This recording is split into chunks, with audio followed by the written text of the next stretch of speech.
What would you think if I told you that the most attractive people often walk the earth unaware of the quiet storms they ignite in others? That beauty, the kind that lingers in the mind long after the face fades from memory, is rarely recognized by the one who carries it.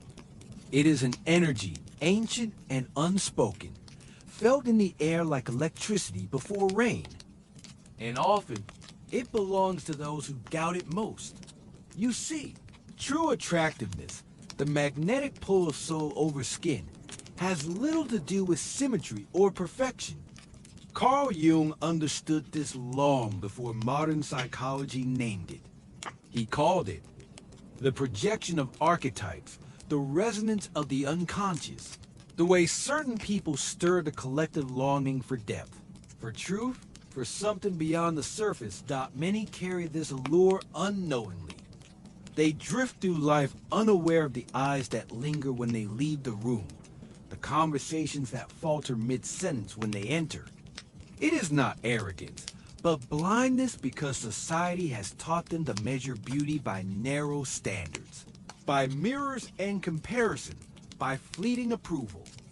But energy speaks in a language deeper than reflection, and the body remembers what the mind denies. A woman may stand in front of her mirror tracing perceived flaws, cataloging imperfections handed to her by critics, by culture, by her own unhealed shadows. She may believe she is invisible, and yet strangers feel their heartbeat shift when she passes. Men pause mid-thought. Women watch with a mix of admiration and caution, not because of the curve of her waist or the tilt of her smile, but because of something far more dangerous, her unconscious radiance. It often begins subtly, the way she holds space for others without needing to dominate it. The calm rootedness. In her presence, the gravity of someone who has tasted solitude and made peace with it. There is an allure in quiet confidence, in the absence of desperation. Those who belong to themselves become irresistible to those still searching for their own center. Jung taught that we are mirrors for one another, that the attraction we stir is often the awakening of recognition, the surfacing of forgotten parts within others. The attractive woman evokes this without intention. She embodies integration, light and shadow, strength and vulnerability, independence and mystery braided together with unapologetic grace. And here's the paradox. She may not believe it. The depth of her eyes, the fierce tenderness beneath her restraint, the quiet way her energy shifts the frequency of a room, these are invisible to her, hidden behind layers of old narratives and inherited insecurities. But others see, others feel, others remember. There is a particular kind of man, one ruled by his own projections, who senses this attraction and becomes unsettled. You may mistake his curiosity for conquest, his intrigue for entitlement. But the truly attractive woman is not prey. She confuses those who seek shallow victories because her allure is not submission. It is sovereignty wrapped in softness. Perhaps you've noticed it in yourself.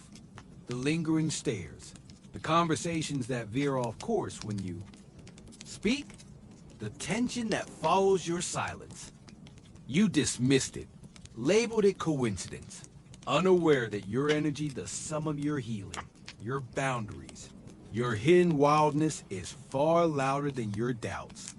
Attraction is a current beneath words, a pulse of the unconscious reaching for what feels whole, rare, untamed. You do not have to believe you possess it for it to ripple outward.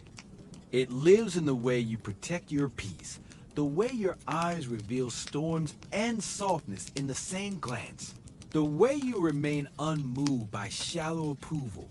If you've ever wondered why strangers confide in you, why admirers stumble over rehearsed words, why certain people grow nervous in your presence, it is because you carry the kind of beauty that cannot be controlled or diluted. The kind Jung spoke of the magnetism of an integrated soul, And whether or not you see it yet, it has already begun to shift the world around you. There is a curious discomfort that follows the unconsciously attractive. Woman a quiet ripple. Beneath her every interaction, unsettling those unprepared for depth. You'll notice it if you pay attention. The way conversations drift toward her, the way glances linger a second too long, the way strangers fumble to maintain composure, as though standing too close to her reveals something fragile within themselves. She doesn't wield this energy deliberately.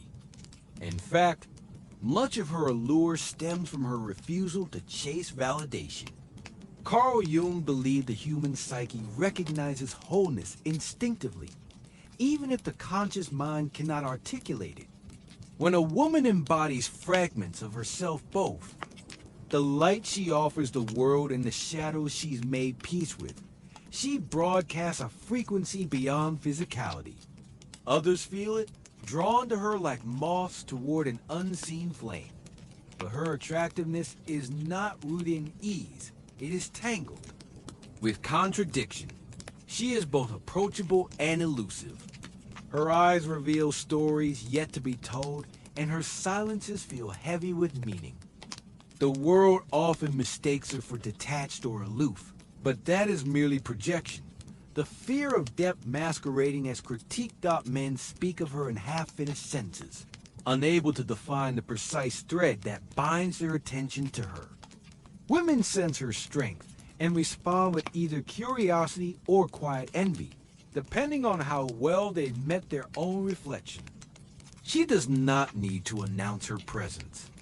She disrupts the atmosphere by existing fully, unapologetically, in her own skin. It is in the small things, the way she listens without urgency, how her laughter holds the weight of someone who has known sorrow, how her boundaries appear not as walls, but as thresholds only the worthy may cross.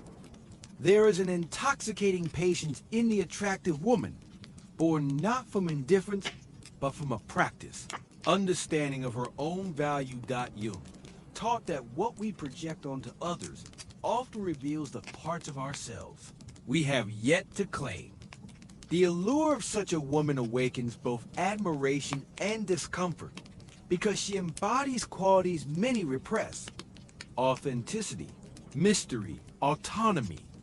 She reflects back the longing for wholeness that lies dormant in the collective unconscious.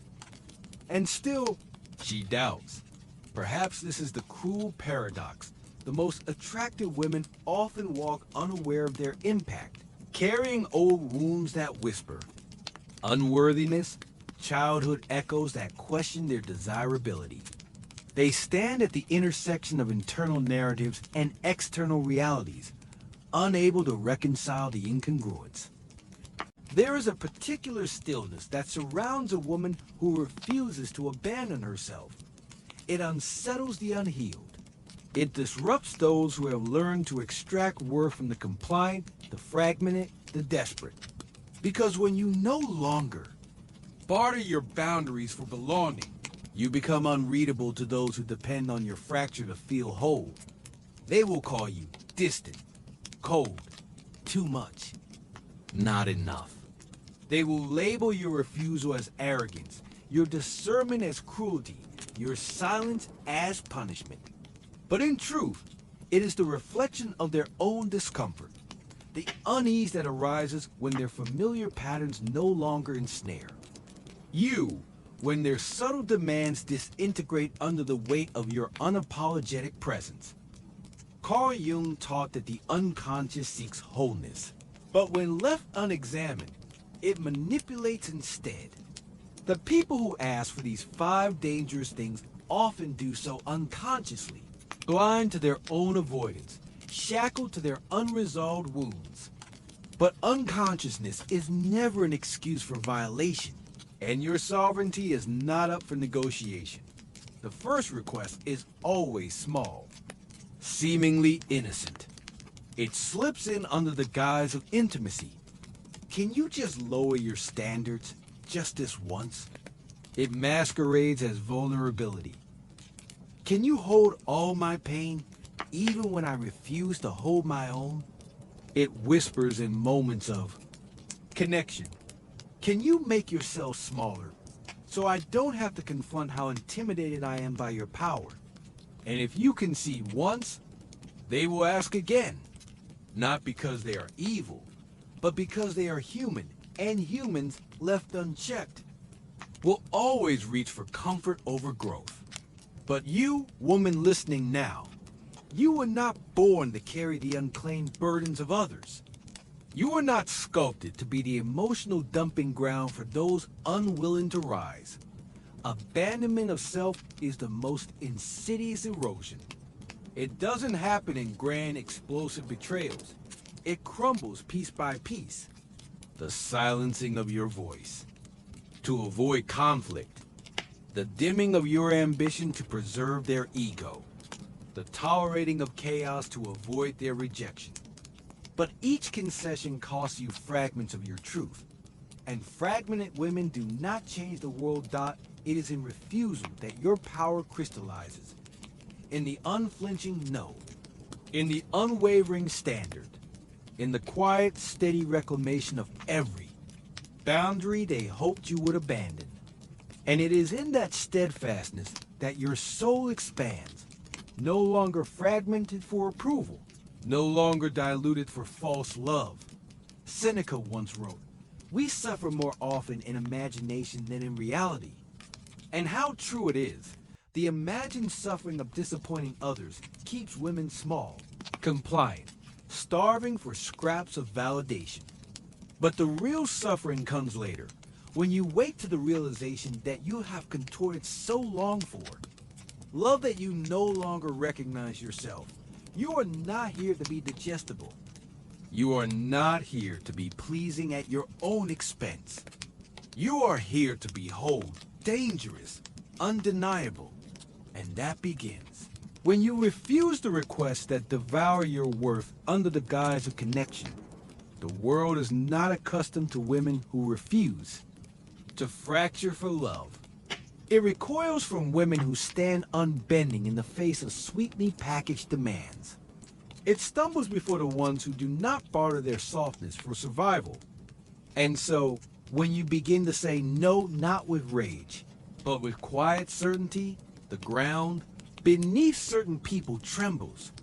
This trembling is the unraveling of their illusions.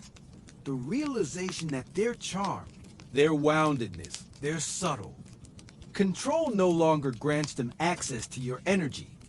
It is a confrontation with their own reflection, their shadow projected outward, now met with the impenetrable wall of your boundaries. And yet, this is where your deepest growth begins. In the discomfort of their disappointment, in the echo of their withdrawal, in the storm that follows your refusal to abandon yourself. Because behind every manipulative request is a test. Will you betray your evolution to appease another's stagnation? Will you dilute your authenticity to soothe their insecurity? Will you fracture for proximity, or will you rise whole? Unattainable? Sovereign? The woman who rises is not cruel, but she is unshakable. She recognizes the danger and entertains those who ask her to shrink, to damn, to bear the emotional weight they refuse to carry. These are not casual requests. They are silent contracts designed to siphon your power. Carl Jung warned of such dynamics, the unconscious collusions that unfold between the unhealed and the unaware. But awareness is your greatest weapon. See now how manipulation can wear the face of love, how dependency masquerades as connection, how your empathy can be weaponized if left unchecked. You understand the subtle erosion that occurs when you grant access to those who speak in riddles of need, but offer nothing in return but depletion. And so you choose differently. You learn to read energy over words, to watch actions over promises, to prioritize resonance over desperation. You become the gatekeeper of your own sanctuary, guarding your time, your body, your soul with the sacred discernment born of self-respect. This journey is not without loss. Some will leave when you no longer contort to fit their wounds. Some will rage when you refuse their quiet demands for self-abandonment. But those who depart were never aligned with your becoming, only with your fragmentation. The woman who stays loyal to her evolution is not for everyone. And that is her power. She does not dilute to be palatable. She does not fracture to be loved. She does not apologize for the standards that protect her peace. There will be those who rise to meet her, men, women, souls forged in the same fires of self-awareness, shadow work, and healing. These connections require no sacrifice of self. They demand no erosion of boundaries. They honor the fullness of your being, because they have honored the fullness within themselves, and until they arrive, you remain sovereign, whole in your solitude, dangerous in your discernment, untouchable in your authenticity. The woman who becomes untouchable is not hardened. She is refined, tempered by betrayal, awakened by the slow unraveling of illusions. Sharpened by every moment, she chose herself over the seductive pull of approval. Her strength is not born of bitterness, but of sacred remembrance, the quiet, unwavering knowledge that she is no one's project, no one's savior, no one's emotional caretaker. She has witnessed the patterns, the quiet coercions, the disguised demands of those who ask for her to abandon herself. And now she knows, when someone requests the erosion of your boundaries, they are not offering love, they are offering a slow death of your spirit. Jung spoke of the shadow, the dark, unconscious fragments within each of us, buried beneath shame, fear, and unmet wounds. The ones who ask for your self-betrayal have not met their own shadow. Instead, they outsource their discomfort, weaving it into their requests, masking dysfunction as need, projection as affection, manipulation as vulnerability. And the unawakened woman, conditioned to believe love is sacrifice, compliance, diminishment, she accepts. But the awakened woman, the one tempered by silence, by abstinence, by reflection, she refuses. Not to punish, not to wound, but to protect the sacred architecture of her becoming. Her refusal disrupts the old dynamics, the cycles of codependency, the subtle extraction of energy disguised as intimacy, the unspoken expectation that she should fracture to be loved. And so, they call her difficult, guarded, too much. They label her boundaries as walls, her discernment as detachment, her power as arrogance. But she knows better. She knows that love without self-respect is bondage. That intimacy without boundaries is consumption. That connection built on the erosion of the self is not connection. It is spiritual starvation. And so, she does not apologize for her standards. She does not contort to soothe fragile egos. She does not barter her light for false belonging. She chooses, with clarity, with reverence, with the understanding that her energy is a sacred currency not everyone deserves access to. She recognizes the 5 dangerous requests for what they are. Veiled attempts to siphon her power. Invitations to fracture her authenticity. Subtle manipulations wrapped in the illusion of care. And she denies them, fiercely, lovingly, consistently. In that denial, her soul expands. Her energy sharpens. Her presence commands respect without words. The unhealed recoil. The conscious rise to meet her. And within that dance, she remains. Untethered, unapologetic, rooted in the undeniable truth of her worth. She has tasted the power of her own sovereignty. And there is no returning to smallness. It is in this state, sovereign, awake, undiluted, that the woman becomes dangerous. Not because she seeks to harm, but because she cannot be seduced by illusions. The world does not easily hold space for women like this. It has been carved by generations of expectation, where female compliance was currency and the fracturing of self was mistaken for love. But she no longer mistakes self-betrayal for affection. She knows the cost of abandoning her truth, the quiet death of authenticity, the exhaustion that follows every concession, the slow erosion of the soul disguised as keeping the peace. Those days are gone. She stands now at the crossroads of all her past selves. The fragments of the woman she once was, the version that shrank to avoid rejection, the version that tolerated to feel worthy, the version that diluted her brilliance. To soothe another's insecurity, they stand behind her like silent ghosts. And she thanks them, for they taught her what compromise costs, what silence steals, what fracture feels like in the marrow of the bones.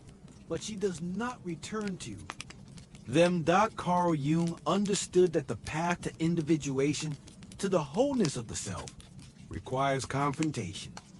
You must meet your own shadow, your patterns, your ache for external validation. And in meeting them, you reclaim every fragment of your being once scattered across the terrain of other people's approval. And so, when someone comes cloaked in charm, veiled in vulnerability, their requests laced with quiet expectations, she listens, not to their words, but to the energy beneath them. She feels the undercurrent. Is this love, or is this extraction? Is this connection, or is this consumption? She has become fluent in the language of energy. The body reveals what the mouth conceals. The tightening in the chest, the pull. In the gut, the whisper of intuition that says, they are asking you to fracture. And where she once would have sought her boundaries, silenced her knowing, traded fragments of herself for proximity, now she chooses differently. She says no without apology. She walks away without explanation. She protects the temple of her energy, for she understands that preservation is not selfish. It is sacred. There is no virtue in tolerating those who chip away at your authenticity. There is no nobility in shrinking so others feel tall. There is no love where your wholeness is unwelcome. And so, she remains dangerous to those who have yet to meet themselves. Untouchable to those who project their wounds onto her. Unavailable to those who ask for her fracture disguised as affection. The woman who knows her worth doesn't chase. She chooses.